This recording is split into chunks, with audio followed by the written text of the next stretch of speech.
Instituto Mãe Terra ele tem como proposta formação de terapeutas, de curadores e também a levar conhecimentos místicos, holísticos, mágicos, religiosos para as pessoas que nos procuram, que vêm nos buscar e que precisam de uma luz aí, de uma ajuda no caminho da vida. Então, essa é a proposta do Instituto Mãe Terra.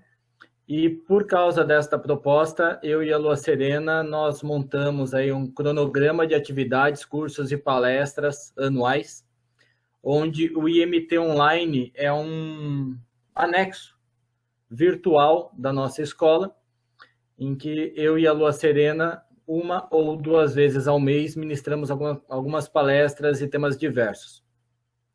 Tenho certeza que a maioria que me ouve já acompanhou outras atividades nossas, mas aqueles que estiverem pela primeira vez, sintam-se à vontade de conhecer mais o nosso trabalho. Tenho certeza que vai lhes interessar bastante. Assim como todas as palestras, né, é impossível esgotar a temática proposta para o dia de hoje com vocês. Ele é um tema que envolve diversos desdobramentos de aprofundamento em cada tópico que eu vou falar. E o objetivo dessa palestra, então, de forma alguma, é estabelecer verdades para qualquer um que esteja me ouvindo. Ela é inteiramente pautada na minha vivência, nas minhas pesquisas, estudos, acessos, enfim. Eu já há alguns anos eu tenho vivência em diversas ordens místicas, religiões, e além de gostar muito de pesquisar e vivenciar o possível de diversas culturas do mundo. Então, essa palestra está pautada nessa minha experiência de vida, adquirida aí nos diversos caminhos que eu já trilhei e ainda trilho. Mas fica para vocês refletirem, questionarem, conhecerem mais, pesquisarem mais, porque de forma alguma vai ser possível esgotar o tema aqui. E da mesma forma que a gente sempre fala, fiquem à vontade de, após essa palestra, vocês continuarem a conversa comigo via inbox ou dentro do próprio post da palestra no IMT Online. Eu aqui vou citar exemplos de algumas culturas, de algumas ordens específicas, mas de forma alguma eu estou falando como representante de qualquer ordem ou religião, como sacerdote, mestre ou qualquer membro de qualquer uma dessas ordens. Quem vos fala aqui é o Elfo Lunar, ponto. Independente de qualquer ordem, independente de qualquer religião, tá? E também, os exemplos que eu aqui cito não são também para que sejam considerados como os únicos representantes de qualquer verdade desta temática. Eles são apenas exemplos, dentre tantos outros que poderiam ser utilizados. Tudo bem? Então, vamos lá, gente. O tema da palestra de hoje é os mistérios do templo e o caminho iniciático templário. Então, dentro desta temática, a gente vai estar procurando discorrer sobre o templo. O templo não apenas como uma estrutura física, mas também como uma estrutura física. Mas o que transcende o simbolismo do templo? A palestra de hoje não é sobre a ordem dos cavaleiros templários, certo?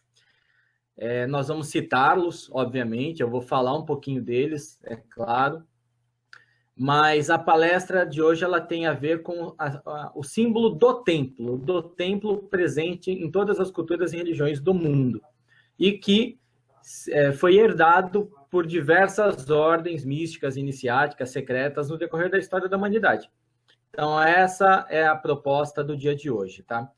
E dentro desta proposta, a gente vai começar falando sobre os primeiros templos, né? Por que o ser humano decidiu construir templos? Por que as pessoas sentiram a necessidade de criar espaços especiais para ritos sagrados? Por que não continuaram utilizando apenas o que a natureza lhes oferecia. É claro, isso daí já é conhecido, que quando o sagrado surgiu na humanidade, tenha sido da forma que foi, e isso, se a gente analisar de acordo com algumas linhas de pensamento esotéricas, então esse sagrado ele sempre existiu e foi sendo transmitido de raça para raça, de povos para povos, etc. Mas se a gente considerar dentro de uma linha histórica, antropológica, científica, houve um momento que algum dos nossos ancestrais, Neandertais, possivelmente, ou anteriores a eles até, mas dentro do que se tem de conhecimento de rituais, dentro do pensamento científico, tenha surgido com os Neandertais, como essa concepção de sagrado surgiu na cabeça das pessoas, a gente só pode conjecturar. A gente só pode imaginar como que determinados seres humanos passaram a pensar em algo superior a eles. Pode ter sido com o raio que caiu, pode ter sido com as forças da natureza que os controlavam, então eles sentiam a necessidade de adorar essas forças. Pode ser a partir dos mistérios do nascimento, com a sacralidade da mulher que gerava outro ser sem um aparente motivo. Enfim, muitas são as teorias, cada linha que cada um de vocês aqui pesquisar, ver, com certeza vai encontrar uma explicação diferente sobre como esse sagrado surgiu. Mas o fato é que dentro destas culturas mais antigas, os rituais, as formas de se adorar ou de se conectar com este superior, tenha sido a origem dessa consciência onde for, começou no ar livre, mas também dentro das cavernas. Nós podemos considerar que as grutas e cavernas tenham sido os primeiros templos utilizados pelos seres humanos. Por quê? Porque o ar livre sempre apresentou perigo.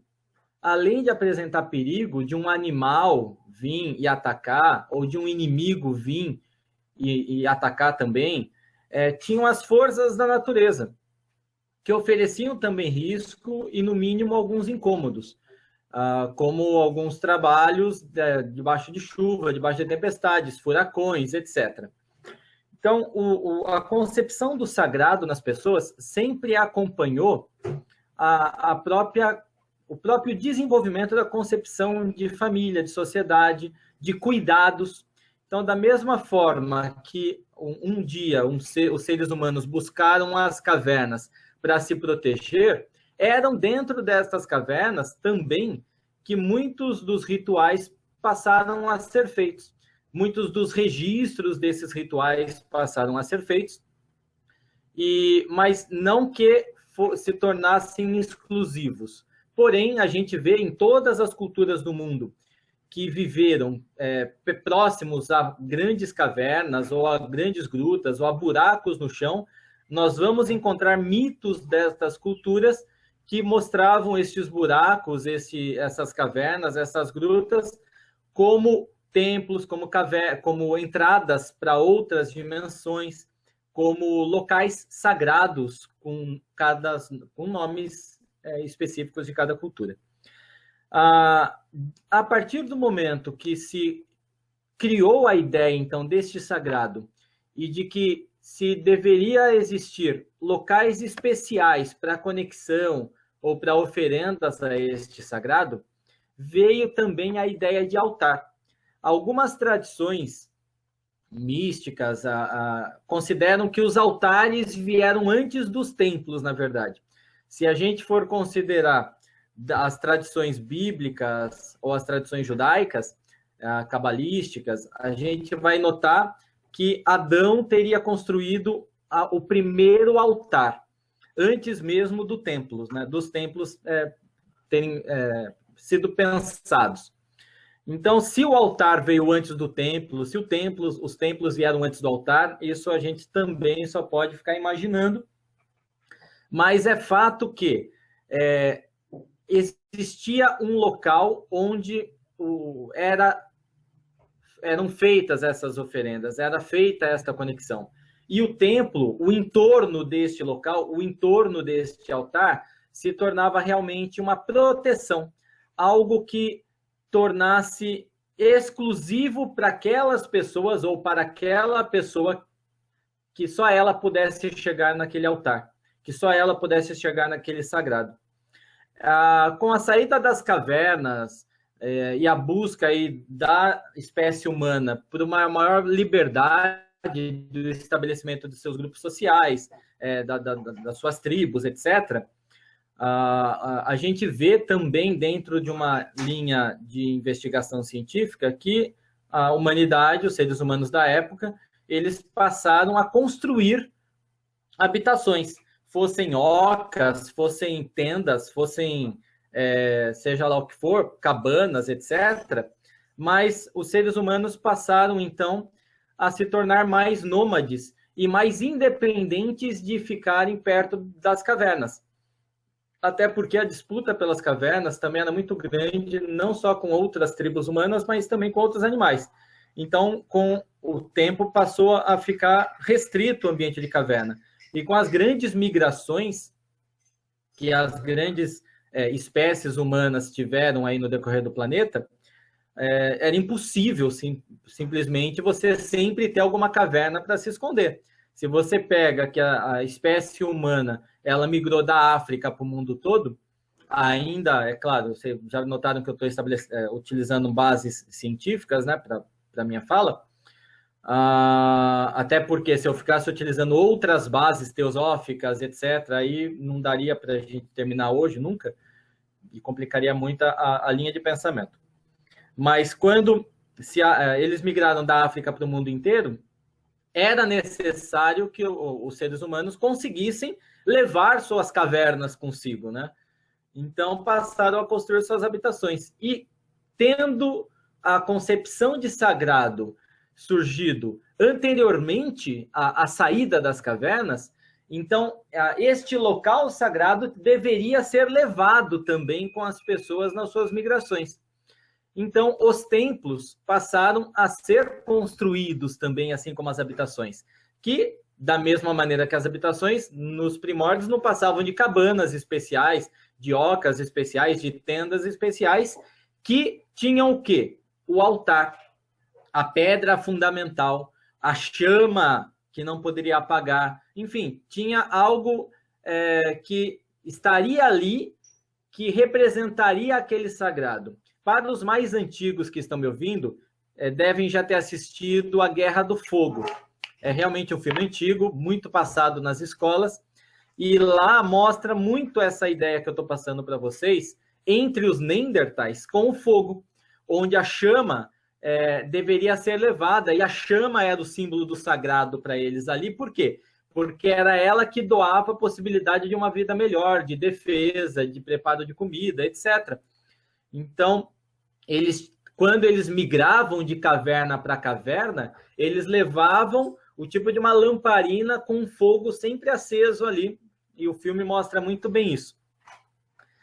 Enfim, este elemento sagrado que deveria estar presente no altar, acompanhavam as tribos, então, e passavam a ser o que constituía realmente a existência deste templo, estivesse onde estivesse, ou independente da forma externa que ele tivesse, tá? Aqui, para vocês, eu vou mostrar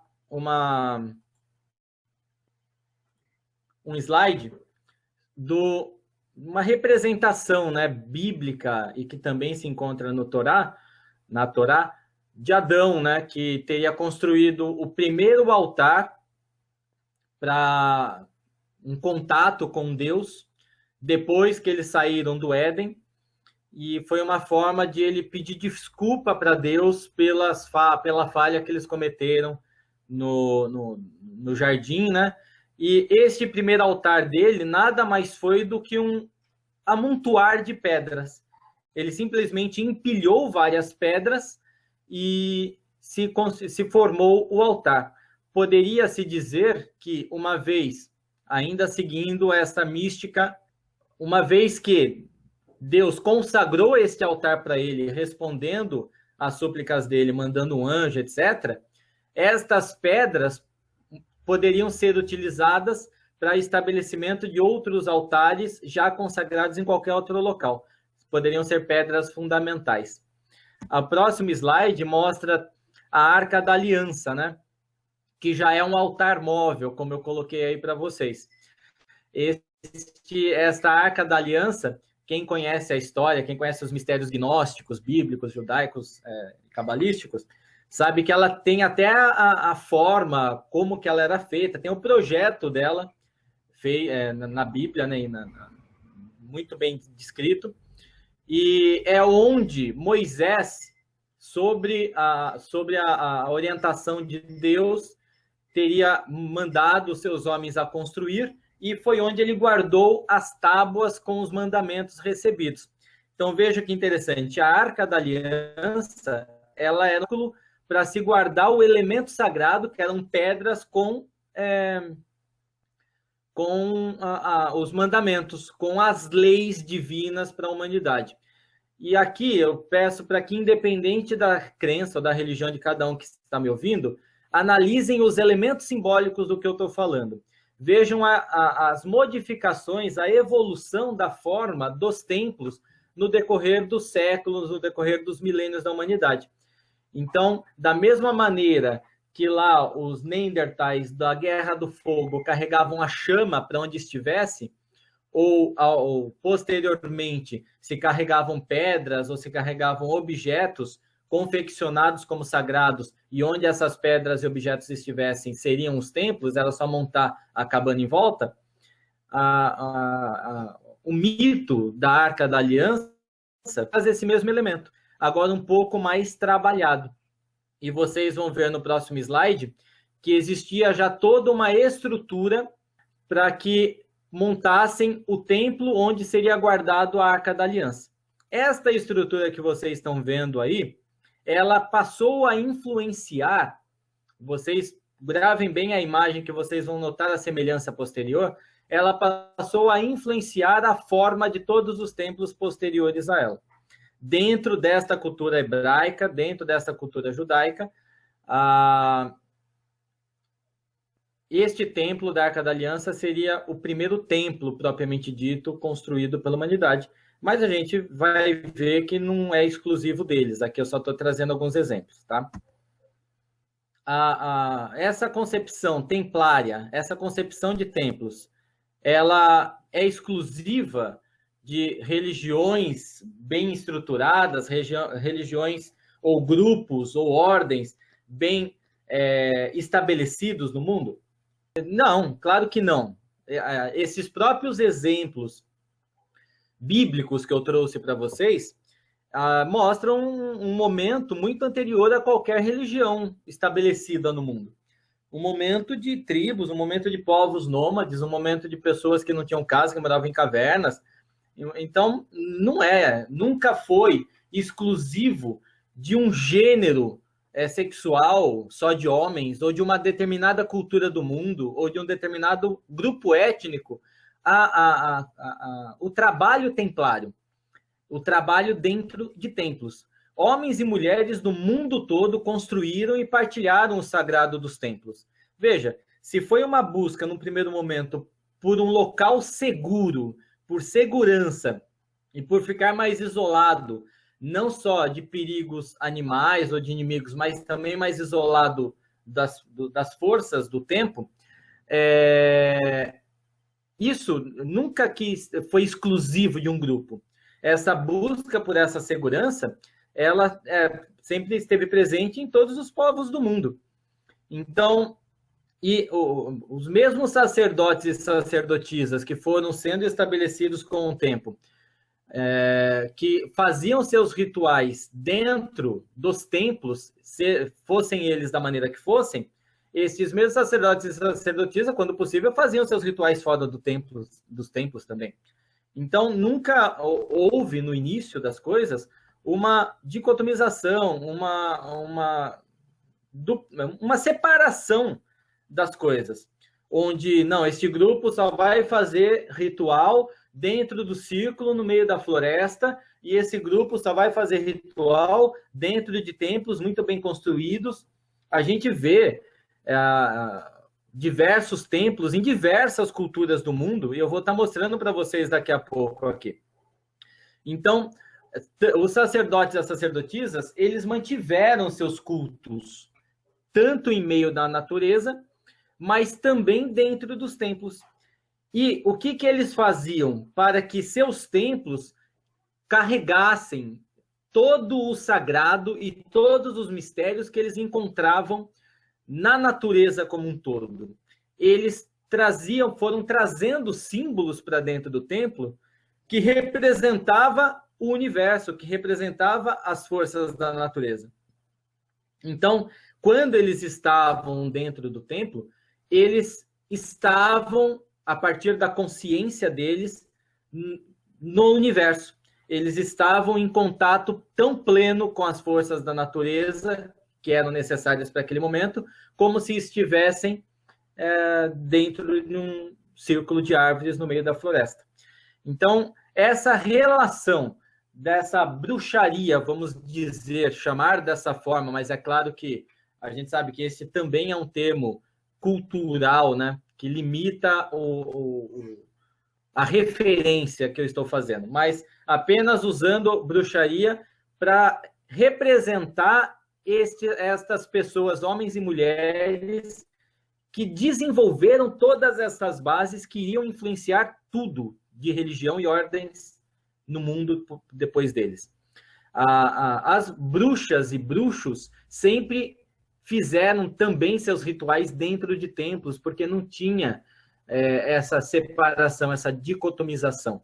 Eles carregaram os elementos da natureza para dentro do templo, e vocês vão ver daqui a pouco quando a gente falar dos símbolos de um templo, tá? E vejam aqui, para vocês notarem a verdade, como que essa cultura templária sempre esteve presente no mundo. Olhem que lindo alguns dos templos mais antigos descobertos pelos arqueólogos, tá? Aqui são 11 dos templos mais antigos descobertos por eles no mundo ocidental, eu acredito, né? Porque eles não estão revelando nenhum dos templos do mundo oriental, que com certeza a gente tem conhecimento de muitos do Oriente que são tão antigos quanto muitos desses que vocês vão ver aqui. Mas na linha do exemplo é para vocês verem. Vejam então destes templos do Oriente para cá, né? Do meio para cá. O mais novinho seria o Templo de Salomão, né? O Templo de Salomão, ele teria sido, de acordo com o que se acredita, o primeiro templo construído em Jerusalém.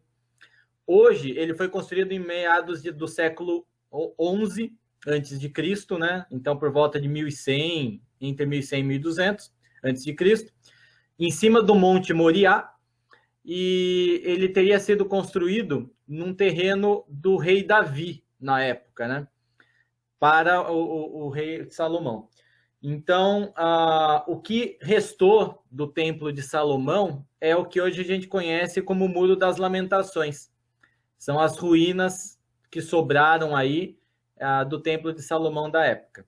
O Templo de Salomão, ele tem uma forte influência na cultura templária ocidental. Vocês já vão ver o porquê. Toda a estrutura do Templo de Salomão já trazia um conjunto de elementos que foram sendo compilados por culturas mais antigas do que a dele nessa época, e ele conseguiu sintetizar ali muitos mistérios, muitos pilares reais dos mistérios antigos, ele conseguiu unir de uma maneira harmônica dentro do seu tempo. E por isso que ele, de algumas formas, representado em todos os outros templos verdadeiros do mundo. Vindo um pouco mais para a antiguidade, a gente vai ver o Templo de Sete no Egito, que foi construído por volta de 1279 a.C. foi construído pelo Ramsés II, depois da sua morte, para Ramsés I, né? Que era pai de Sete I. Então, neste templo tem toda a ordem cronológica dos reis dessa época do Egito, e mostra como que o Egito também influenciou os povos do mundo em relação às estruturas e mistérios templários. Aqui o templo de Luxor, no Egito, construído por volta de 1400, a gente está indo para trás, tá? Dedicado aos deuses Amon, Mut e Khonsu. Tem grandes estátuas dos três lá dentro. Por volta do século II, ele foi ocupado por romanos e depois foi abandonado. Ainda no Egito, eu não poderia deixar de falar do templo de Hatshepsut. Hatshepsut, ela foi uma esposa real que acabou se tornando faraó, fingindo que era homem. E foi no século XV, mais ou menos, que ela construiu as primeiras escolas de mistérios do Egito. Sim, as mesmas escolas de mistério que séculos depois Akhenaton iria contribuir tanto para o aprofundamento dos estudos e para a continuidade dos estudos delas. E estas mesmas escolas que influenciaram tanto muitos dos filósofos gregos, muitos dos pensadores europeus e, consequentemente, muito do esoterismo, misticismo nosso aqui, do nosso lado, né? Europa e das Américas. E também, por consequência, muito do que hoje é cultuado pelos neopagãos, tá? Indo para trás ainda, a gente vai ver que o templo mais antigo da Núbia é o templo de Amada, que foi construído pelo faraó Tutmés III, também no século XV, mas anterior a Hatshepsut, também em homenagem ao deus Amon, que na época era o principal deus da mitologia egípcia, né? Apesar do exterior dele ser só isso que vocês estão vendo, por dentro ele é bem maior e tem pinturas maravilhosas, muitas escritas, etc. Knossos, na Grécia, eu vou deixar para vocês saberem mais do templo de Knossos na palestra que a Loa dá sobre os minoicos, ela é especialista no assunto, mas o templo de Knossos, na Grécia, ele está na ilha de Creta, né? Faz parte de um sítio arqueológico da ilha de Creta, pertenceu aí, foi um palácio da civilização minoica, construída entre 1700 e 1400 a.C., e teve diversas reformas ainda no decorrer do tempo, que a Lu explica direitinho para vocês, não percam. Ela já deu essa palestra e ela vai dar de novo esse ano, com certeza. Então, até hoje, não há consenso dos arqueólogos sobre a função deste templo-palácio, né? Se era um prédio administrativo, se era religioso, se eram ambos. No entanto, os afrescos que tem nas paredes mostram que era uma sociedade que vivia com luxo e que tinha um sagrado muito presente no seu dia a dia. Stonehenge, na Inglaterra, né, que existiam muitas histórias de ser a estrutura mais antiga do mundo, com mais de 11 mil anos, 10 mil anos, porém, a datação oficial que se tem é que a pedra mais antiga que faz parte desse círculo de Stonehenge tem 2.500 anos, de 2.500 anos antes de Cristo, então teria 4.500 anos. E a mais nova, 1.600 anos antes de Cristo, né? Estas misteriosas pedras, elas até hoje também tem muitas discussões sobre qual era a função, se era um calendário lunisolar, se ele mostrava a sazonalidade, a roda do ano para alguns rituais druidas. Enfim, a civilização que a construiu não deixou registros escritos. Então, a gente só consegue imaginar possibilidades de seu uso, e a maior deles é que era um centro religioso, era uma forma de templo também, aberto, mas isso só são conjecturas também. Tá? É claro que aqueles que têm acessos a alguns grupos ou a outras dimensões, a seres espirituais, têm respostas mais firmes a respeito da utilização de Stonehenge. Mas ele não é o mais antigo, né? A gente tem alguns outros. Por exemplo, Hagarkin, em Malta, tá? São dois, eu não consigo falar esse nome. Minajadra. Minajadra, Malta. É uma ilha no Mediterrâneo, né? São dois templos construídos entre 3.600 e 3.200 a.C. Eu e a Lua, com certeza, a gente vai fazer uma viagem para Malta. Ela vai saber o porquê daqui a pouco. Já está começando. E não só para Malta, meu amor? A gente tem que ir para a Turquia também. Então, são dois templos construídos. Vocês vejam, então, que já há mais de 5.000 anos atrás, na Ilha de Malta, tem muitos templos com essa datação, mais ou menos. E eles não eram usados como túmulos. Dentro também de uma concepção arqueológica, se eles encontram estruturas que têm corpos enterrados, eles não são classificados como templos, e sim como cemitérios. Então, aqui, esses dois templos, o Hagarkin e o Manijadra, eles eram templos realmente, tem vários elementos e escrituras que mostram ritos da época, mas não se tem muito mais informações, porque não foi encontrado nenhum resquício humano no meio deles. Ainda em Malta tem o templo Hipogeu, que é o único templo pré-histórico subterrâneo do mundo, localizado na mesma ilha, com uma datação bem próxima desses dois outros templos que eu mostrei para vocês, e 3.600 a.C. A fila de espera para visitação neste templo é de 2 a 3 semanas. Então, assim, antes da gente viajar, a gente tem que avisar um mês antes e já colocar nosso nome, viu, amor?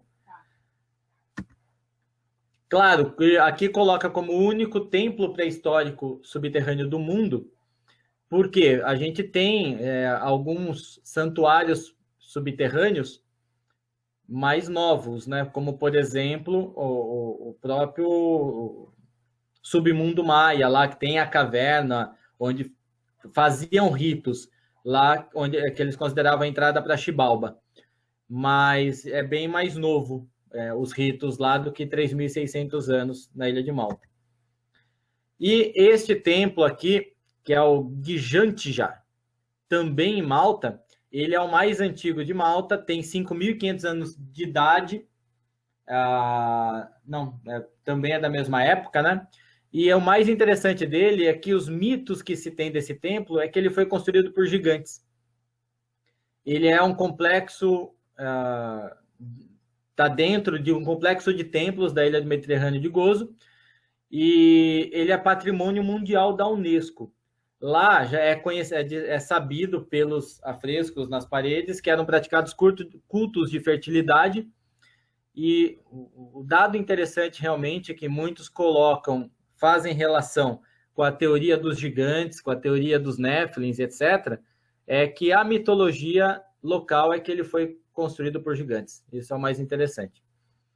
Além deste, nós temos templos mais antigos, como, por exemplo, esse que é o templo mais antigo do mundo, descoberto até hoje, que revolucionou as teorias neolíticas. Eu não vou falar aqui, mas pesquisem sobre esse templo. É o Göbekli Tepe, na Turquia. Ele é formado por misteriosas pedras dispostas em círculos e encaixadas com perfeição, e até hoje não se sabe exatamente quem construiu, para que construiu. A civilização que a construiu não deixou registro escrito de nada, e é impossível saber qual era o uso desse local. Os especialistas supõem que eles eram centros religiosos por causa da disposição e dos formatos dessas pedras, desses templos. Suas pedras gigantes são cortadas com precisão e apresentam baixo relevo de animais variados, cobras, raposas, escorpiões, javalis, gazelas, etc. Ele foi construído, gente, há mais de 11.000 anos atrás. Isso já é datação oficial. Se a gente comparar que foi 7.000 anos antes das pirâmides do Egito, a gente consegue ter uma noção da antiguidade destas ruínas, da antiguidade desses templos.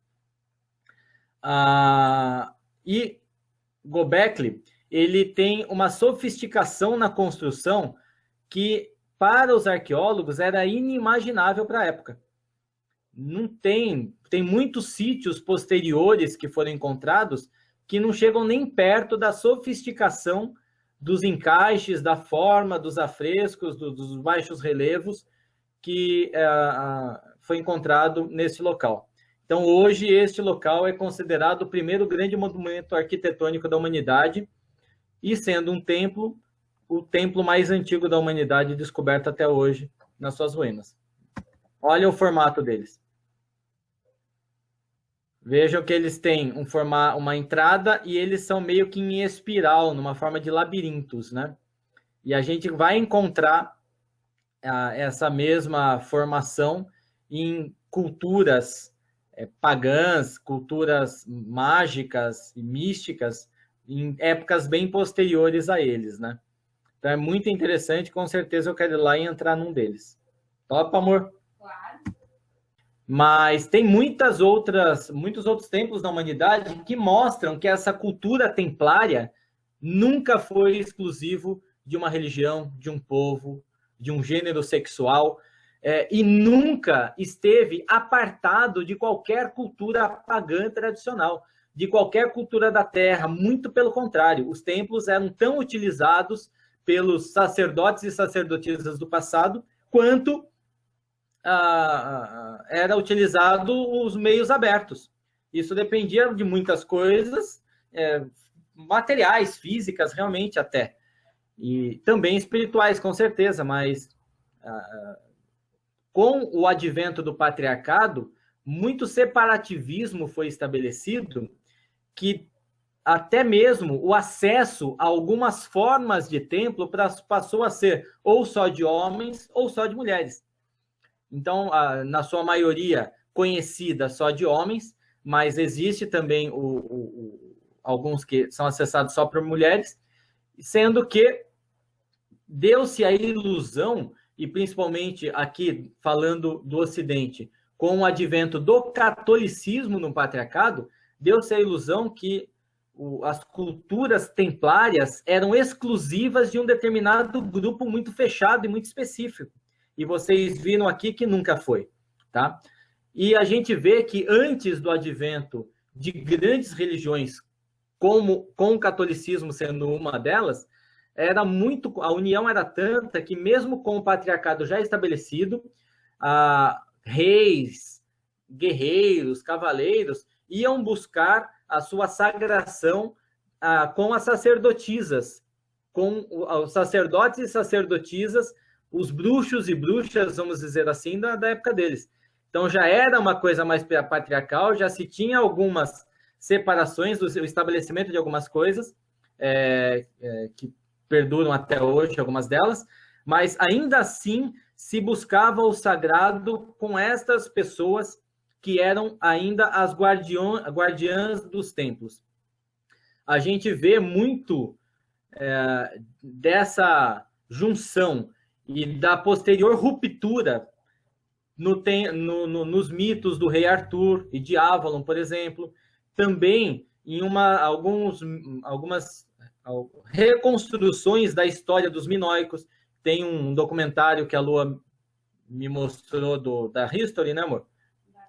Da BBC, que eles fazem uma reconstrução possível, né, dos últimos dias dos minoicos, e mostra muito quando o rei ele rompe com a sacerdotisa do templo, do local, e tudo que decorre disso.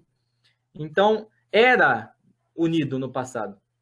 Os mistérios, os símbolos, eram conhecidos e presentes para sacerdotes, sacerdotisas das culturas do mundo e partilhados entre as pessoas. A natureza estava dentro do templo e era o templo. Então, os mistérios templários, eles foram construídos por esses sacerdotes e sacerdotisas da natureza. Se a gente for chamá-los de bruxos e bruxas, ou se a gente for chamá-los de pagãos, ou se a gente for chamá-los, seja lá do que for, de Hello Kitty, sei lá, ou outra civilização, ou Néfilins, ou Anunnaki, não importa o nome que se deem para estas pessoas do passado, mas foram elas que estabeleceram os mistérios, os pilares verdadeiros dentro dos templos. que a gente tem até hoje. Então, a partir da minha fala, eu acredito que se eu perguntar para vocês o que é ser templário, eu acredito que vocês já percebem que não é necessariamente fazer parte da ordem dos Cavaleiros Templários. Ser templário é fazer parte de alguma ordem ou de alguma religião que tenha, de algum modo, perpetuado estes mistérios templários desde a sua origem. Mesmo que não numa linha iniciática, uma linha sucessória iniciática contínua, o que seria fisicamente impossível, né? Desde o Neolítico até hoje, uma linha ininterrupta, mas trazendo e resgatando seus mistérios. Então, ser templário é estar conectado com os mistérios do templo, nas suas formas mais originais. Veja, eu vou citar um exemplo aqui da religião Mórmon. O fundador da religião Mórmon é o Joseph Smith. E aqui no Brasil gera muito burburinho do fato de Joseph Smith ter sido maçom. Mas esse burburinho ele não existe em outros países. No próprio Estados Unidos isso é muito conhecido. Inclusive é bem possível que ele tenha feito parte de outras ordens. E não tem nenhum motivo de vergonha nisso, como algumas pessoas aludem possibilidades e tal, de não poder revelar esse tipo de coisa aqui no Brasil. Algumas mentalidades ultrapassadas, né? Enfim, quando a gente vai buscar nos escritos de Joseph Smith o que ele foi procurar na maçonaria e nas outras ordens, ele deixa muito claro. Ele foi resgatar as verdades e os mistérios do templo. Do templo, na linguagem, é claro, dentro da linha de mistérios dele, né? Do templo de Deus. Então, o Joseph Smith, ele tinha consciência, a partir das revelações e estudos dele, de que, de alguma forma, todos os pilares, todos os mistérios, todas as verdades estabelecidas no primeiro templo, nos primeiros templos da humanidade, não haviam sido perdidos com a finalização das culturas do mundo, com a extinção de muitas culturas. Estes mistérios, eles estavam ancorados na Terra, porque eles faziam parte da própria Terra e do universo. E eles estavam guardados por muitos locais. Então, ele foi nesses locais para resgatar esses mistérios e poder reconstruir o templo de Deus, na linguagem dele. E qualquer Mórmon que tenha uma certa vivência e demonstre ser digno, ele é iniciado no templo da igreja, e aqueles que já passaram por isso e que têm conhecimento de ordens e outras religiões, vai encontrar muito dos símbolos que são encontrados em outros locais lá dentro também. A gente vai ver este mesmo processo em muitos locais. E aí, como que a gente vai saber quem é verdadeiramente templário ou quem é só um oportunista, né? Como que a gente vai saber que ordem é verdadeira, que ordem iniciática é verdadeira, ou que grupo iniciático é verdadeiro, ou que religião que traz a verdade desses mistérios para passar dos seus seguidores, ou quem é charlatão, quem é só um aproveitador. Bom, gente, eu diria para vocês que é só a partir do seu coração. Tá? Não tem elementos. Vamos pegar um exemplo. A Igreja Universal do Reino de Deus. É uma igreja que é alvo de muitas críticas, né, de muitos grupos místicos, esotéricos, bruxísticos, etc., por razões óbvias, né, enfim. Mas ela reconstruiu, o bispo Macedo lá, ele reconstruiu o Templo de Salomão, com todos os elementos que se encontram nos escritos sagrados dele. Para quem não estuda, para quem não pesquisa uma linha iniciática bíblica, ou hebraica ou judaica, isso pode não significar muita coisa. Mas ele reconstruiu o templo do rei Salomão, no meio da cidade de São Paulo. puxa, não, mas aí muitos podem dizer, mas é a partir do dízimo, de roubar dinheiro do povo. Bom, com que dinheiro que Salomão construiu o templo dele? Também foi com dinheiro de dízimo, né? Porque naquela época já se cobrava dízimo. E aí vem uma questão, né? Hoje, por termos já visto vídeos de muitos bispos dessa igreja falando um monte de coisa lá, etc., a gente tem essa crítica viva, né? Como que será daqui 200 anos? Aquele templo é bem possível que ainda esteja lá.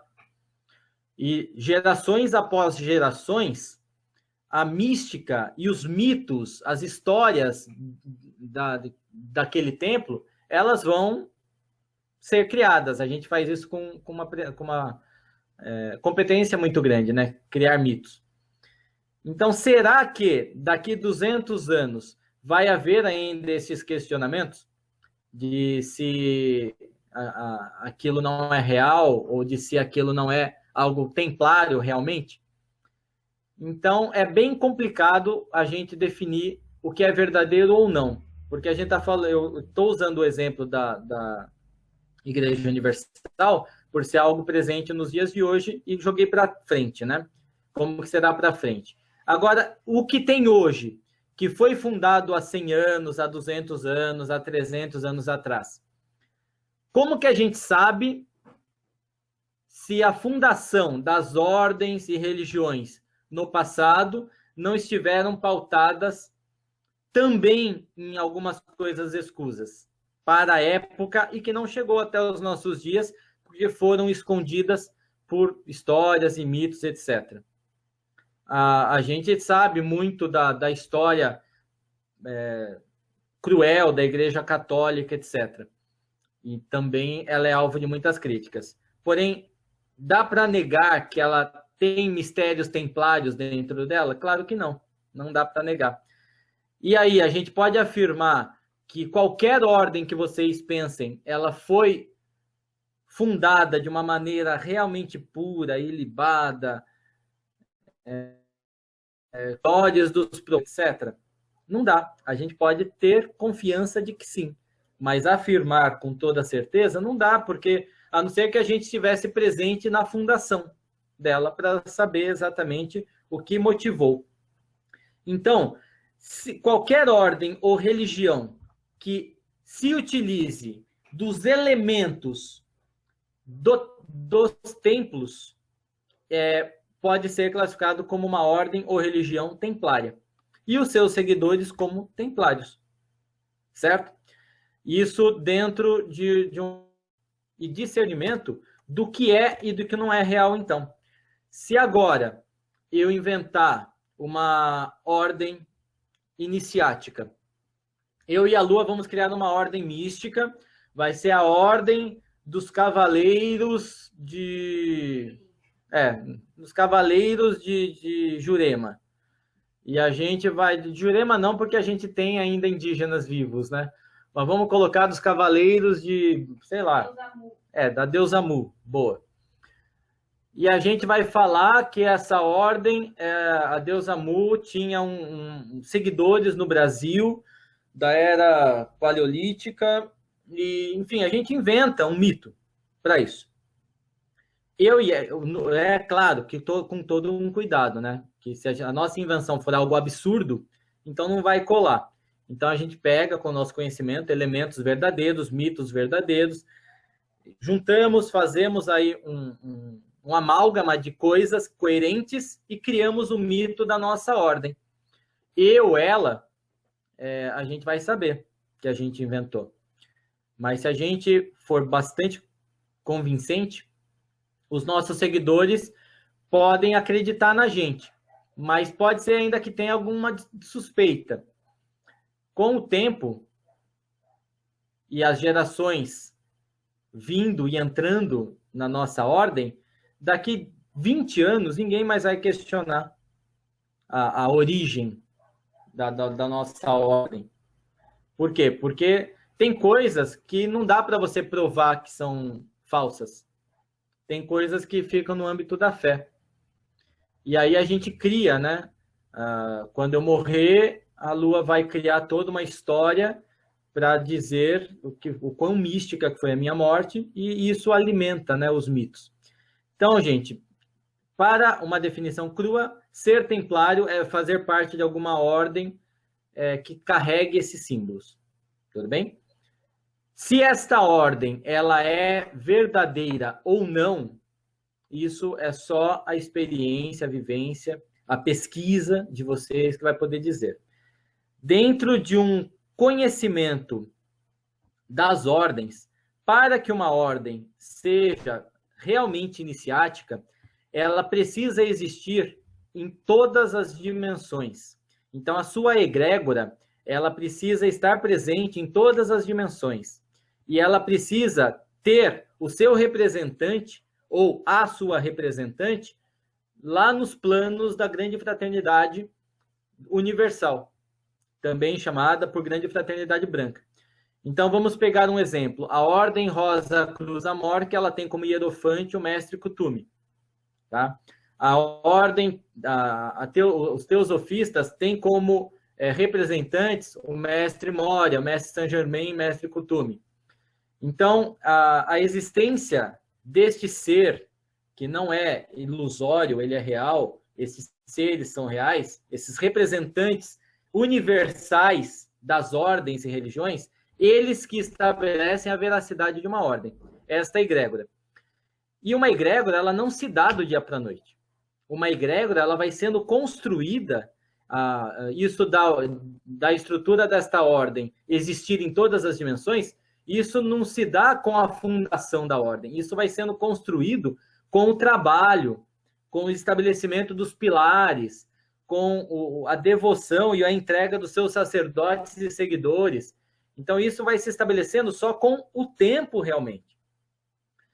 E para que a gente saiba qual caminho que é real ou não, nós temos que buscar a conexão com esses aspectos extradimensionais das ordens, para saber se ela só traz os elementos, os símbolos físicos para fingir que é templária real, ou se ela realmente tem uma fundamentação espiritual, divina, para que ela exista, tá ok? Não poderia deixar de falar, é claro, até para evitar confusão. Tudo bem, Elfo, você já falou que ser templário, então, é só fazer parte dessas ordens ou religiões que tragam os elementos do templo, e que ser templário não necessariamente significa fazer parte da Ordem dos Cavaleiros Templários. Então, o que é a Ordem dos Cavaleiros Templários? Que é uma ordem que foi estabelecida na época do século XII, 11, 12, mais ou menos, onde, na época da Primeira Cruzada, Jerusalém ela era muito atacada, né, por árabes, etc. Tinha muitos ladrões. Então, era uma região extremamente perigosa, principalmente para os peregrinos. Já era uma cidade, a gente está falando do ano 1100, 1100 e tanto, já era uma cidade sagrada, Jerusalém, já atraía muitos peregrinos, só que era muito perigoso para esses peregrinos. Nesta época, 9 cavaleiros, eles, todos veteranos da Primeira Cruzada, eles estabeleceram uma ordem chamada Ordem dos Cavaleiros de Cristo, que tinha como símbolo principal o tríplice voto de castidade, pobreza e obediência. E eles dedicaram a vida deles para cuidar desses peregrinos. Então, eles viviam viajando pelas estradas onde esses peregrinos viajavam, para defendê-los contra ataques árabes, para defendê-los contra ladrões, etc., né? Garantindo, então, que todos pudessem chegar ao objetivo da sua peregrinação. Então, estas terras que eram situadas num local que era sagrada, passaram todos os povos dessas terras passaram a adorar muito esses 9 cavaleiros. Por causa desta adoração e do respeito que eles adquiriram, o rei de Jerusalém, chamado Balduíno II, como reconhecimento a esses 9 cavaleiros, doou uma terra para eles. E estas terras que foram doadas a esses 9 cavaleiros, sem o conhecimento do rei, mas eram as terras que abrigavam as ruínas do Templo de Salomão. Então, encontrando essas ruínas, os 9 cavaleiros, tesouros do rei Salomão, ficaram imensamente ricos. E junto com esses tesouros, encontraram muitos dos mistérios templários que, como eu falei no início da palestra, o rei Salomão tinha garantido no seu templo. Tá? E aí, a partir deste momento, surgiam os cavaleiros templários, então, que eram os cavaleiros do Templo de Salomão, e também, posteriormente, chamado de Ordem do Templo, que cresceu muito rapidamente. Eles tinham muito dinheiro, foram eles que pensaram nas primeiras formas de banco, enfim, e isso se deu aí por décadas. No início do século XIV, mais ou menos, a Europa já estava bem diferente, né, do que era há 200, 300 anos atrás.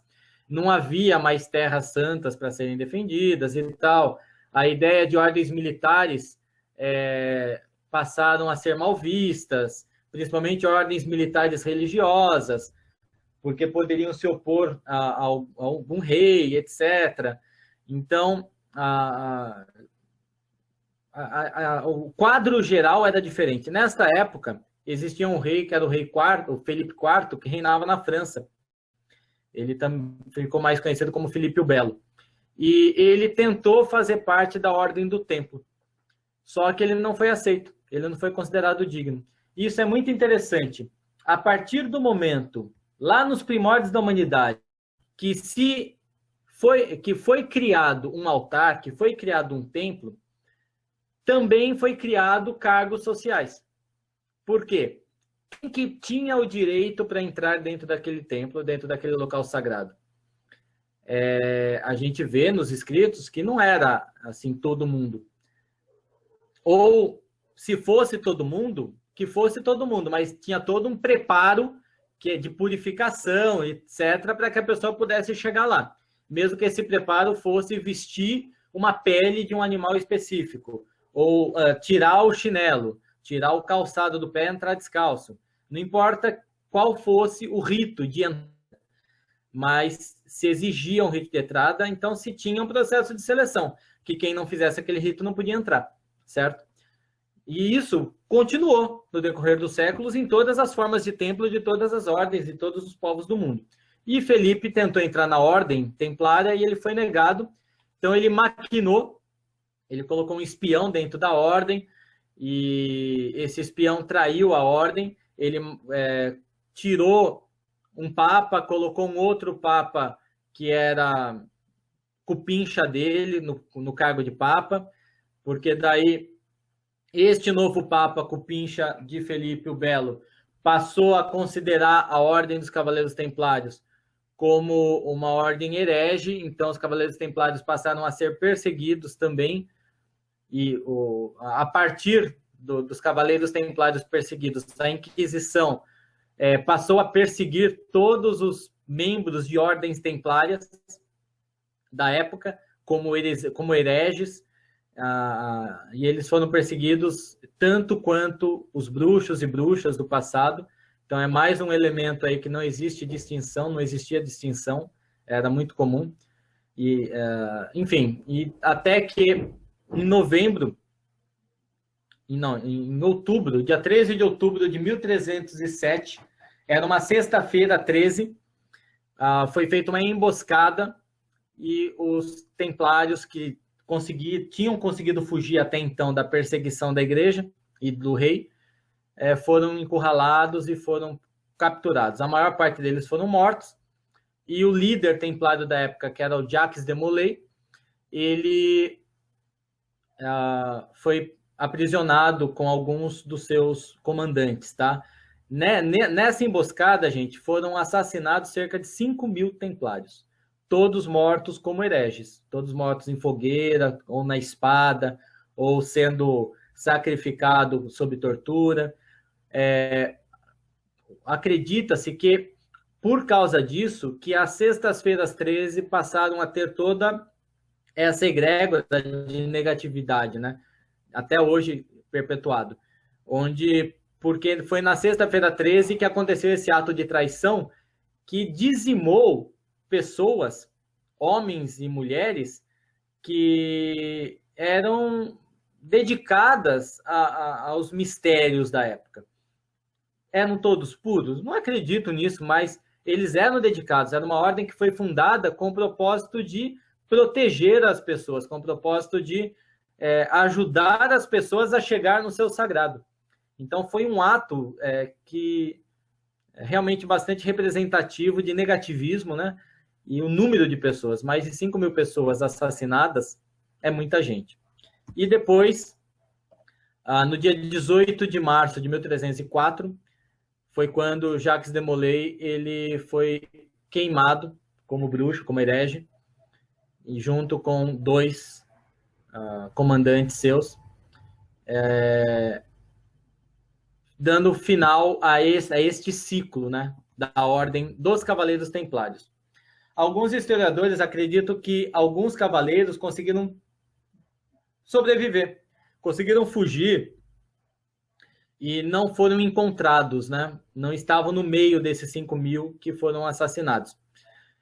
E é bem possível que eles fugiram para a Escócia, para a Inglaterra, que eles tenham entrado em algumas ordens maçônicas para se proteger. O que houve sempre foi sempre uma parceria grande das ordens templárias. Quando o momento de perseguição, eles sempre se ajudaram. Então, maçons ajudaram cavaleiros templários, Rosa-Cruzes ajudaram maçons e cavaleiros templários. É muito comum, inclusive, em algumas ordens, alguns graus, receberem um nome em que homenageia outras ordens, tá? Estas ordens do passado que carregam elementos que as tornam reais, né? Então, por causa destas pessoas que tenham sobrevivido, acredita-se que séculos depois a Ordem Templária tivesse ressurgido e hoje elas são super atuantes no mundo inteiro. Nós temos aqui lojas templárias em São José dos Campos, em locais próximos do Vale do Paraíba e, com certeza, em grandes cidades vocês vão encontrar lojas templárias, assim como tem lojas Rosa Cruzes, lojas maçons, etc. Tá certo? Então, isso é só rapidinho, um recorte muito sucinto da Ordem Templária, para que vocês fiquem bem claros que a Ordem Templária é uma ordem específica com uma história específica e uma origem mística no Templo de Salomão. Se a gente pegar, por exemplo, a Ordem Rosa Cruz Amorque, ela tem uma origem mística nas escolas de mistério do Antigo Egito.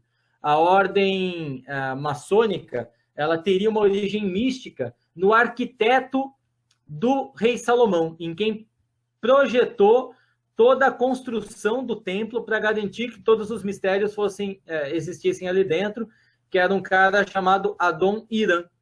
Então, acredita-se que a origem mística dos maçons seja a partir de Adon-Irã. Então, veja, uma simbologia uma origem mística muito próxima dos Cavaleiros Templários, que também tem relação com o Templo de Salomão.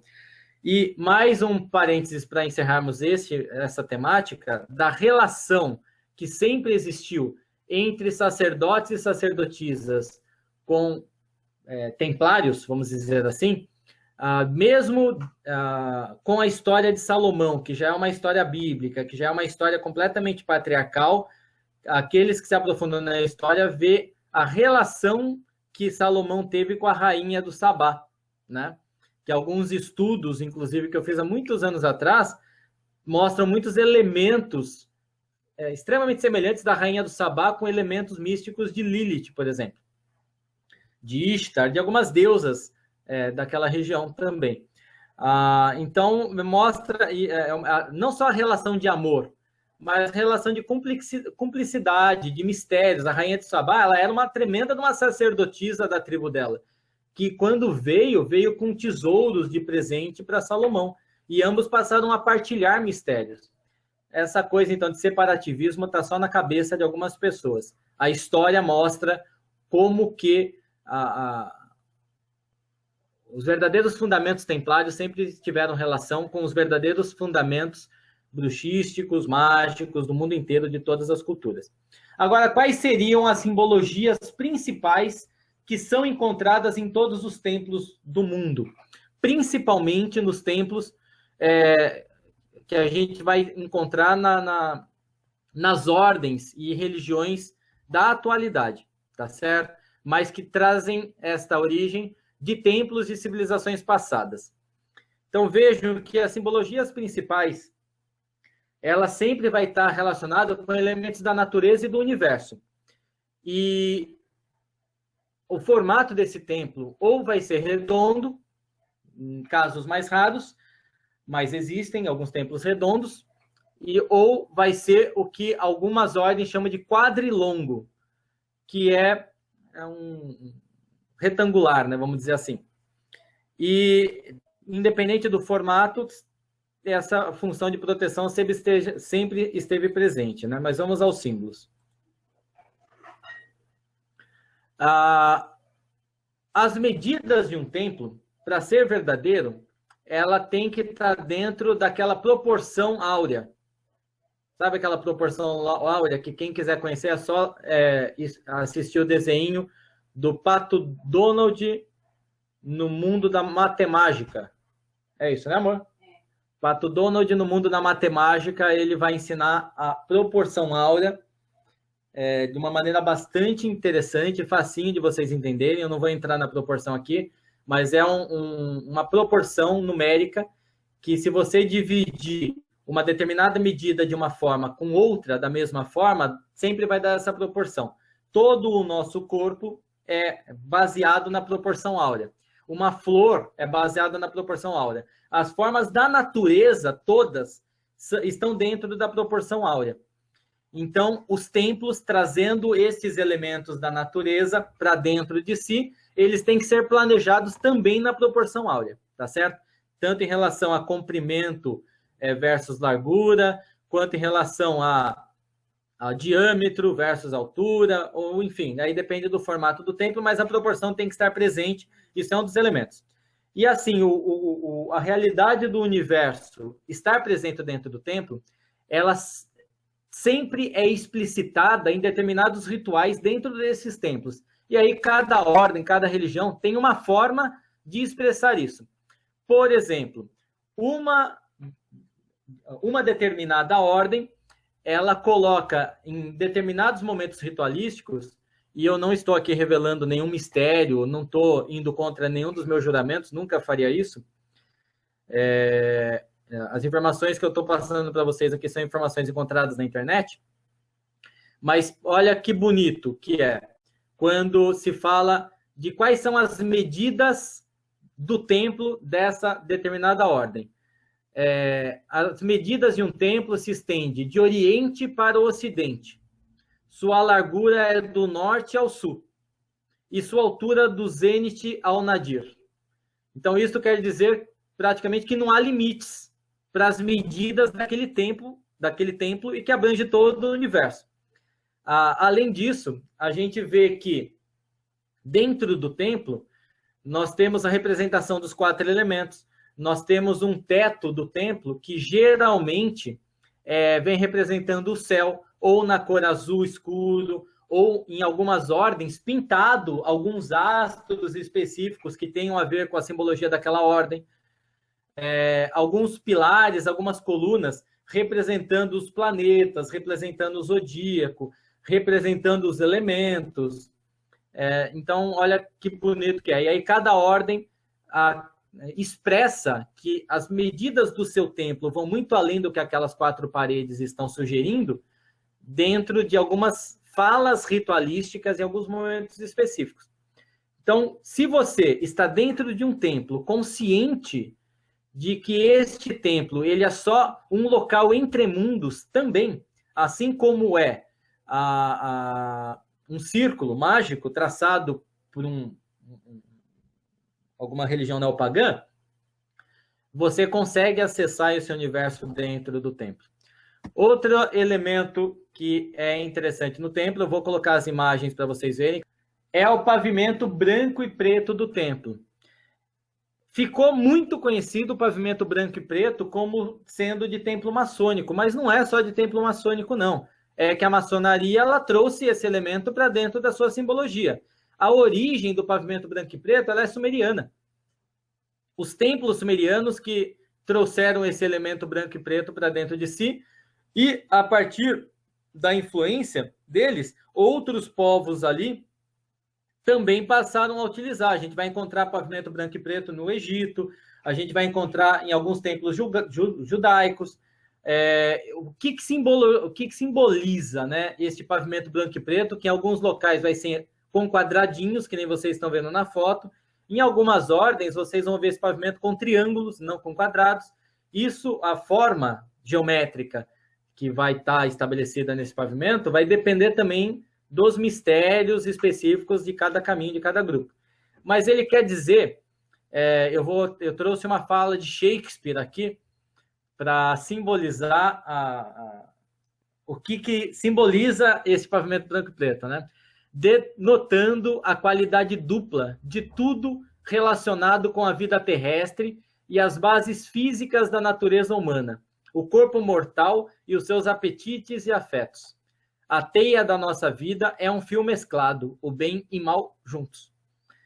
Então, isso Shakespeare escreveu. Então, a gente vê que é a dualidade, é a polaridade, mas não necessariamente o preto como mal e o branco como bom. Isso é racismo puro, né?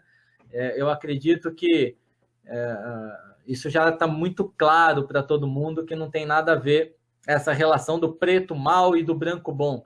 Até porque, se o preto fosse mal, então os padres seriam demônios, né? Porque eles só usam preto no ritual. As bruxas, então, bom, as bruxas já são chamadas de, né? Mas não tem nada a ver. É apenas a polaridade. A polaridade que é parte presente do nosso universo. Em outras palestras minhas, eu já disse isso, o quanto que tudo que existe no nosso universo, no nosso nível de existência, é polar. Não existe nada que não seja polar. Tudo. E não necessariamente o bem e o mal. Tudo. Passivo e ativo. E a gente podia ir aí falando um monte de outros exemplos. O pavimento mosaico branco e preto, ele traz essa consciência do polar, destes dois pilares que representam o todo no universo. E vejam, gente, até trabalhos de conquistas pessoais, superação de problemas, curas de doenças, reprogramações neurolinguísticas, autoafirmações de coaching ou da messiânica, se baseia nesse princípio da polaridade. Tá? Então, é muito interessante essa simbologia também universal estar presente nas culturas templárias. Outro elemento, como eu já falei, é o teto, né? Aí eu trouxe dois exemplos, né, de duas lojas de ordens diferentes. É uma simbologia do teto pintado, assim, representando o céu. Ela tem uma origem no Egito. O Egito representou, nos seus templos, primeiro, o céu, e foi também influência para muitos outros grupos depois deles, né?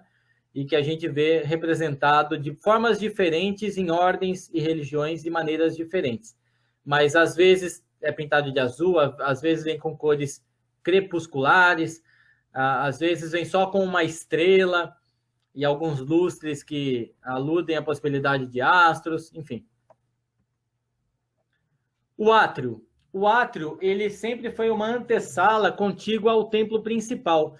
A maior possibilidade de origem do átrio é nas escolas de mistério egípcias, mas não se tem uma certeza a respeito de qual foi a origem dessa antessala ao templo.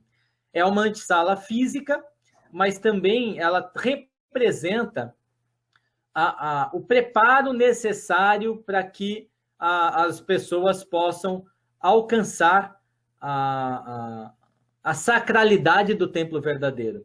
Então, era onde, e ainda hoje, o átrio é o local onde os postulantes, as pessoas que querem adentrar, querem acessar os mistérios guardados por aquele templo, no átrio que essas pessoas são recebidas, é no átrio que elas recebem as primeiras orientações, é no átrio que elas passam pelos testes para ver se elas são dignas.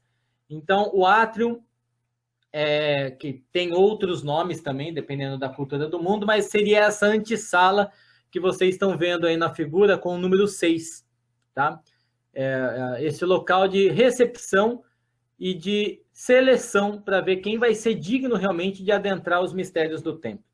Vejam que lá atrás, quando eu mostrei para vocês o Templo de Salomão, e eu falei para vocês guardarem a imagem, vejam que aqui também tem uma forma de átrio. Olha que tem o nome de lugar santo e de lugar santíssimo. O lugar santo seria o equivalente ao átrio, e o lugar santíssimo é o local onde do templo em si que ficava a Arca da Aliança. Olha que interessante, os mesmos símbolos presentes no passado. Nessa imagem do lado direito, esse local onde tem a fogueira seria só um local de socialização das pessoas, onde na maçonaria se chama de Sala dos Passos Perdidos. Ou no salão social, na Rosa Cruz, por exemplo. Porém, lá dentro do templo tem essa divisão de lugar santo e lugar santíssimo, que seria o que a gente está chamando de átrio e de templo em si. Tá? E que algumas ordens, alguns círculos de bruxaria, ou mesmo algumas ordens e religiões, chama de círculo externo e círculo interno. Ou, esqueci outro termo que é utilizado para significar a mesma coisa. Mas é só para mostrar como que isso está presente, esse local de admissão. Grupo exotérico e grupo esotérico. Nomes diferentes que é dado para esse local de estabelecimento que tem que estar presente no templo físico. E um outro elemento muito presente são as colunas, né, que elas estão aí na apresentação toda, todas as imagens da palestra, elas estão entre colunas. A coluna B e a coluna J, que é Boaz e Jaquim. São duas colunas, o material delas tem controvérsias, né? Mas o que é mais aceito que eram duas colunas de cobre e que elas ficavam na frente do Templo de Salomão, na entrada do Templo de Salomão. Então, as pessoas passavam entre as colunas para conseguir acessar o templo verdadeiro. O significado do J e do B, dos nomes Jaquim e Boaz, significa ele estabelecerá, e Boaz significa provavelmente nele está a força, ou nela está a força. Então, ele estabelecerá e nele está a força. O que essas duas palavras juntas significam também fazem parte de mistérios que são alvo de discussão, de debates dos grupos diversos. É uma discussão muito interessante. Aqui tem uma carta do Tarô, né, que traz essa simbologia das colunas templárias para a simbologia da carta em si, que é a sacerdotisa, né? E também a Lua Serena é mestre em Tarô, que pode estar aprofundando com quem quiser saber de qual é a simbologia de Boaz e Jaquim na carta da sacerdotisa, mas é só para vocês verem como está presente isso em vários locais do mundo. E nos templos vocês vão encontrar estas colunas e outras que eu nem trouxe aqui, mas vocês vão encontrar essas colunas representadas de alguma forma, ou na entrada, ou dependendo de qual é a ordem, de qual é a religião, dentro do templo já. Às vezes, por exemplo, numa igreja, às vezes você vai encontrar essas colunas separando o local onde as pessoas ficam sentadas da nave da igreja, que seria mais ou menos o átrio e o templo em si, que é o local onde fica o altar. Então, vejam os elementos presentes nos locais, analisem esses símbolos que vocês vão encontrá-los de maneiras específicas em todos os locais que trazem os símbolos reais. E, por último, é a árvore da vida cabalística presente no templo. A árvore da vida mostra aí a influência hebraica, né? E também judaica dentro da estrutura simbólica do templo. Vocês vão notar que aqui eu não vou entrar em aspectos também de Cabala, de árvore da vida. É um outro conhecimento que seria mais palestras e palestras sobre isso. A árvore da vida é o que dá uma dica para a gente de como que, se um templo traz todos esses elementos que eu já falei para vocês, fazermos parte de alguma ordem ou religião templária, conscientes de todos esses elementos, isso, por si, estabelece o nosso caminho iniciático. E a relação do templo com a árvore da vida deixa isso muito claro. Entre muitas outras simbologias, a árvore da vida, ela representa o caminho iniciático, né? Também o caminho para a iluminação. Nós temos aqui, né, 10 sefiras, né? Um 11º, que é o Da'at, que vocês estão vendo aí, que é uma sefira, um sefirote oculto. E nós temos aqui, debaixo, a 10ª sefira, que é o Malkut, que simboliza a terra, até a primeira sefira, que é Keter, que simboliza o Ayin Sof, né? o supremo, o divino. E todos esses caminhos, vocês veem que está numerado, e tem o nome de uma carta do tarô. Claro que aqui já acrescentando culturas diferentes, né? Que são os 22 caminhos iniciáticos do tarô. A Lua tem uma palestra dela, que é o processo iniciático do tarô, e dá muito bem, de repente fica uma proposta para o futuro, a gente montar junto, eu pegar essa palestra dela e unir com elementos da árvore da vida, para mostrar este caminho iniciático do tarô dentro da árvore da vida e também das letras hebraicas que vocês estão vendo aí. São 22 caminhos relacionados, cada um deles, com o arcano maior do tarô. Se a gente for transpor a árvore da vida que vocês estão vendo para um templo, nós vamos ver aqui uma parte da árvore da vida que representa o átrio, uma parte da árvore da vida que representa o portal, uma parte da árvore da vida que representa o sagrado, o altar, o local santíssimo, né? O mais santo. E para que vocês tenham uma noção desta relação, eu trouxe aqui 3 diagramas, um de um templo da árvore da vida num templo maçônico, um da árvore da vida num templo Rosa Cruz e um da árvore da vida numa igreja, para vocês verem e poderem enxergar isso em outros locais. Vejam aqui a árvore da vida no templo maçônico. Vocês conseguem enxergar nas esferas as sefiras.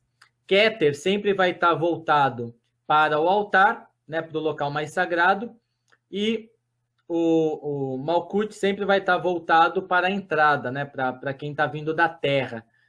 Aqui vocês vejam a mesma relação com o templo Rosa Cruz, também das sefiras. E numa igreja, vejam a arquibancada aqui, da mesma forma, um templo religioso qualquer, né?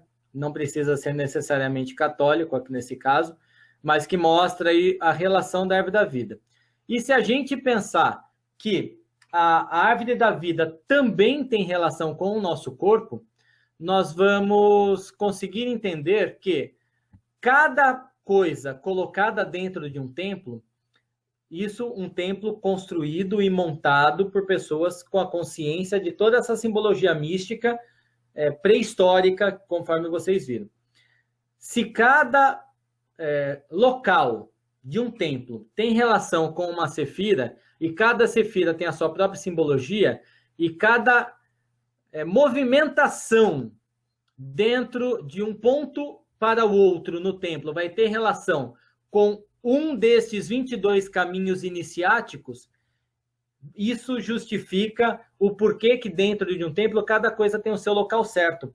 E o porquê que nas ordens, na maior parte das ordens místicas, existe uma movimentação correta, permitida, em cada rito, em cada ritual, em cada momento sagrado, você, ou tem ordens que você só pode andar em linha reta, tem ordens que você só pode andar no sentido horário ou só no sentido anti-horário, dependendo do rito. Enfim, isso vai variar e não é à toa, não é frescura da ordem. Eles estão trazendo ali elementos que também têm a ver com a movimentação do Sol, com a movimentação da Terra ao redor do Sol. Então, são elementos do universo trazidos para ali e que tem também relação com a movimentação iniciática aqui da Cabala. Num ritual templário, os seres, nós que vamos participar, nós temos que almejar o nosso caminho iniciático para atingir Keter, para atingir o estágio do iluminado, representado pelo mestre, pelo sacerdote, pela sacerdotisa, pelo comendador, ou, enfim, seja lá o título que recebe a pessoa que está no altar, a pessoa que é o líder espiritual ou a líder espiritual daquele grupo. Quem está ali deve almejar chegar até onde ele está, não almejar o local, não, porque eu quero, ego, né? Eu quero estar lá porque eu quero ser importante. Não, mas percorrer o caminho para se atingir o mesmo nível, para se conseguir a iluminação. Então, o caminho iniciático, ele se dá quando a gente consegue enxergar estes elementos em nós mesmos.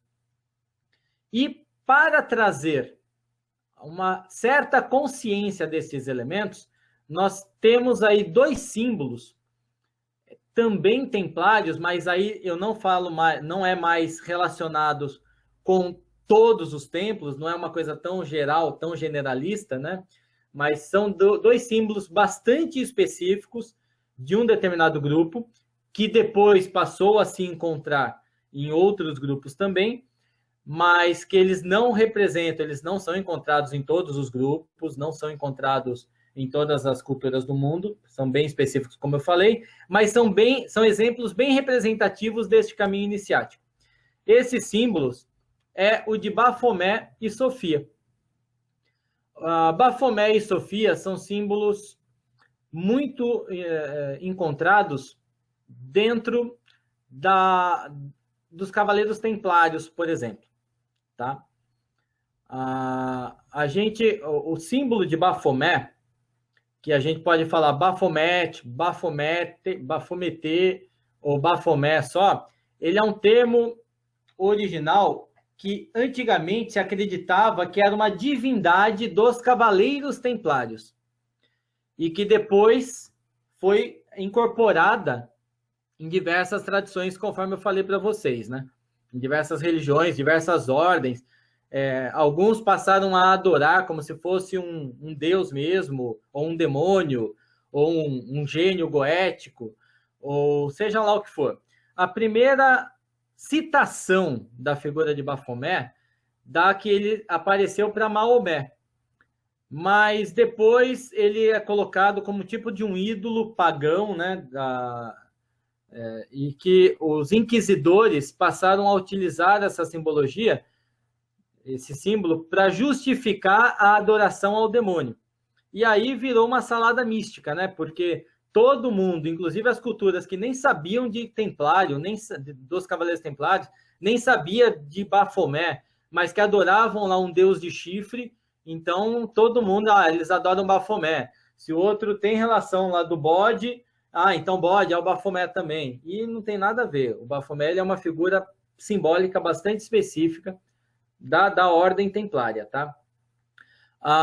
O nome apareceu pela primeira vez na consciência popular inglesa no princípio do século XIX. E depois desse nome ter sido encontrado em determinados escritos templários, as especulações sobre o que ele significa passaram a ser muitas, né? A origem da palavra Bafomé ficou perdida. E entre as especulações feitas do que significa a palavra Bafomé, uma delas é que Bafomé é a junção de 3 deuses. Então, que os templários quiseram representar em Bafomé os elementos, os mistérios e o sagrado de 3 deuses. Então, Baf estaria ligado com o deus Baal, Fo com Moloque e Met com o deus egípcio Sete. Os viajantes, aqueles que preguiçosos de estudar, já vão ver Baal, Moloque, Met e Sete e vão falar, nossa, são demônios, né? Ou são gênios goéticos.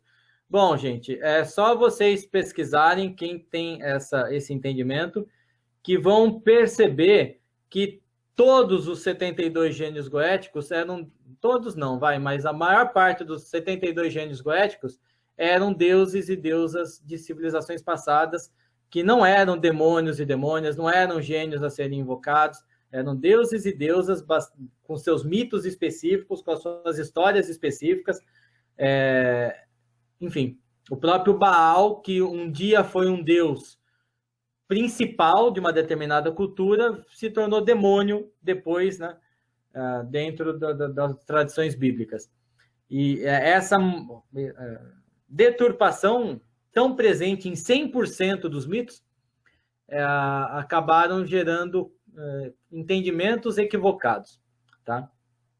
E outra teoria nos leva a uma corruptela com Muhammad, Maomé, o nome do profeta de Islã, né? Até Baphomet, do grego batismo de sabedoria, já dando uma conotação que relaciona Baphomet com algo mais sagrado do que 3 demônios, né? É claro que se aqueles que conhecem Baal, Moloque e Sete vão saber da profunda relação que eles tinham com a sabedoria de seus povos, de forma mais guerreira, de forma mais terra, mas ainda assim com algo necessário para a existência de cada um de seus seguidores. Sem os ensinamentos de Baal, de Moloque e Sete, as suas respectivas culturas talvez não tivessem perdurado por tanto tempo, não fossem tão conhecidas hoje em dia. E Maomé, o batismo de sabedoria, traz um elemento muito significativo que vocês já vão entender a relação daqui a pouco. Bom, uma das...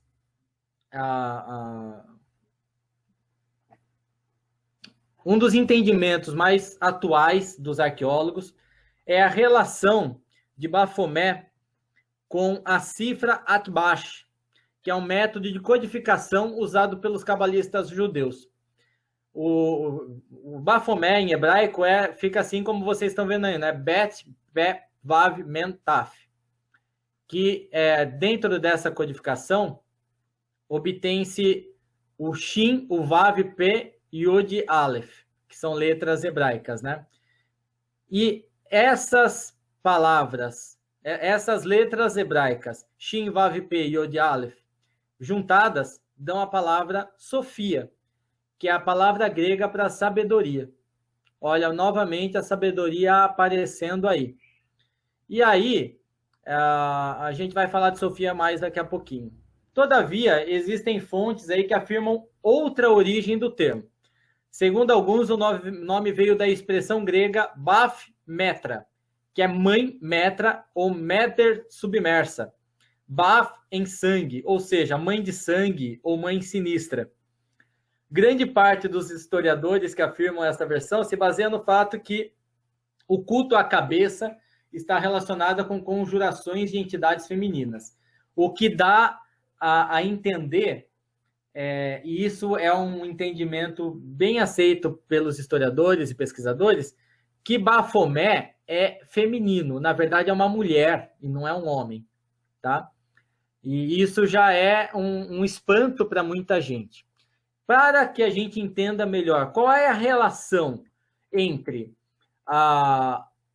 3 deuses guerreiros, 3 deuses que eram muito terra, que eram muito assim de lutar para conseguir o que quer, com batismo de sabedoria, com Sofia, com a deusa da sabedoria, e com essa mãe metra aí, ou mãe de sangue, ou mãe sinistra, a gente vai ver isso falando de Sofia.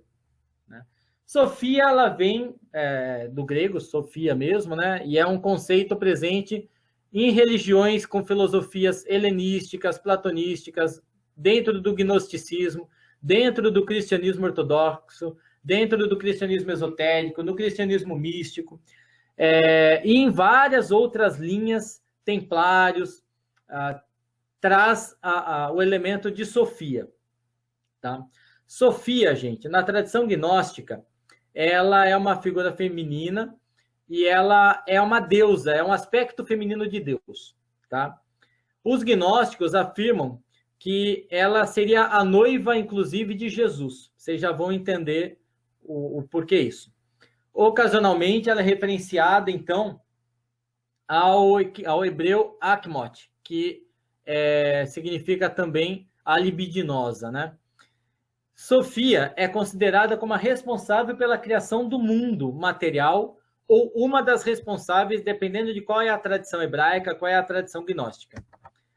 Algumas tradições, inclusive, relacionam Sofia com a Lilith, com a figura de Lilith. E vejam que a concepção de Sofia, ela é, ao mesmo tempo sutil, como na imagem que vocês veem aí, ela traz um aspecto terra. Quando Sofia é relacionada com a árvore cabalística, ela está relacionada com Malkuth. Tá? Apesar de Malkuth não ser exatamente a Sefira da sabedoria, mas ela está relacionada com a Sefira da terra. Dentro das tradições, falam que a Sofia ela ocupava uma determinada dimensão e ela desceu até a terra, só que de uma forma não muito harmônica, não muito dentro dos planos superiores. E a partir dessa descida, ela materializou as coisas e construiu a Terra a partir dela, então.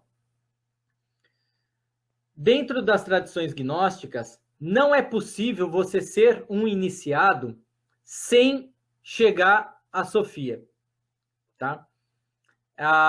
Seria o equivalente ao que alguns telemistas consideram como sendo lá a feiticeira escarlate, a mulher escarlate, está relacionado com os elementos simbólicos de Sofia também. Então, o como atingir a deusa Sofia, o como ser iniciado por Sofia, olha o elemento, lembram lá no início da palestra que eu falei que muitos dos cavaleiros e reis buscavam nas sacerdotisas a sua consagração antes do advento aí das grandes religiões assumirem essa função? Dentro dos mistérios templários, não se consegue atingir, se tornar um iniciado real, se você não se encontra com Sofia. E este encontro, ele pode ocorrer, alguns grupos falam que tem que ser, de uma forma envolvendo o sexo. E olhem que, se no nosso corpo também está a árvore cabalística, Malkuth, ele está justamente na região sexual. E por isso que em alguns locais, Sofia ela é chamada de alibidinosa, ou relacionada com Lilith. Como o encontro com Sofia era um dos mistérios mais sagrados e guardados pelos templários, eles criptografaram o nome Sofia nos seus escritos, a partir deste código que eu mostrei para vocês aí, que é o código Atbash, a cifra Atbash, eles criptografaram dando o nome Bafomé, criando uma figura que é a própria Sofia, só que na forma de Bafomé. Então vejam que interessante se vocês pensarem que Bafomé e a deusa Sofia é o mesmo ser, tá? Dentro de elementos propositalmente colocados nessa figura aqui, muito utilizados por muitos grupos de alta magia, muitas ordens místicas, mas não todas, como eu já falei, mas colocados elementos diversos de forma proposital pelos templários, que tivessem relação com quem é Sofia, mas que ao mesmo tempo ocultassem quem ela é realmente. Então, uma pessoa que pegue uma figura de Bafomé e a adore como sendo o Deus, no mínimo vai estar parando nos mistérios exteriores, no campo exotérico da situação. Porque quando se aprofunda no templo, você vai além do próprio Malkuth e chega na verdadeira essência dos mistérios para se tornar o enunciado, que é atingir a sabedoria plena com o contato íntimo com Sofia. E eu coloquei essa imagem dela segurando o Santo Graal por motivos óbvios, né? Do Santo Graal sendo representando o que mais de sagrado nós temos dentro de nós. Então, um templo e o caminho dentro de um templo rumo ao altar, que é o mais sagrado, é simbolicamente representado por nós sairmos do mundo externo, sairmos do que as aparências possam indicar, do que Bafomé nos mostra, para nos aprofundarmos em nós mesmos, atrás do nosso Santo Graal, atrás do nosso mais sagrado, que está no nosso altar interior, que é o estabelecido de leis e relações de quem nós somos entre nós e o nosso eu divino. Então, eu termino minha palestra com essa fala. Eu espero aí ter dado o que pensar para quem me assiste, para quem me assistiu. Ter dado elementos para análise, como vocês notaram. Aqui eu trago um pouco de bastante coisa, mas eu procurei trazer chaves significativas para que vocês consigam encontrar esses elementos em todos os locais que estejam. E eu terminei justamente com Bafomé e Sofia para que vocês também encontrem este elemento de qual é a busca sagrada nas diversas culturas templárias do mundo e o que é colocado como o externo e o que é colocado como o interno a ser atingido em nós mesmos, em nossos caminhos e no universo. Obrigado, gente. Vou ver as perguntas agora, se tiver alguma.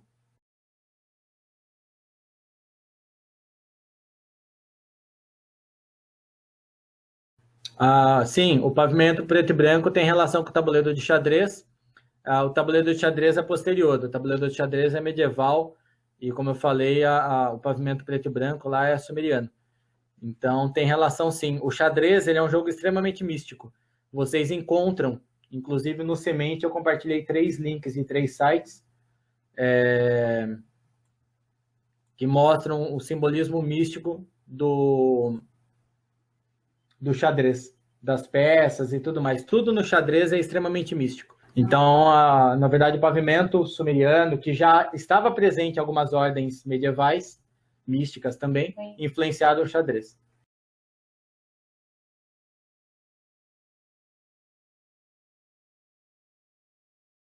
Não, na verdade, Bafomé é uma face de Sofia. Bafomé é mulher. Bafomé é a casca de Sofia. Bafomé é a figura criada pelos templários para esconder Sofia. Então, ninguém chega a Sofia sem passar por Bafomé, tá? Mas o Bafomé é a casca de Sofia e não o inverso. É isso. Bom, gente, obrigado. Espero que tenha valido a pena. Qualquer coisa aí, podem entrar em contato, tá? Namastê para todo mundo.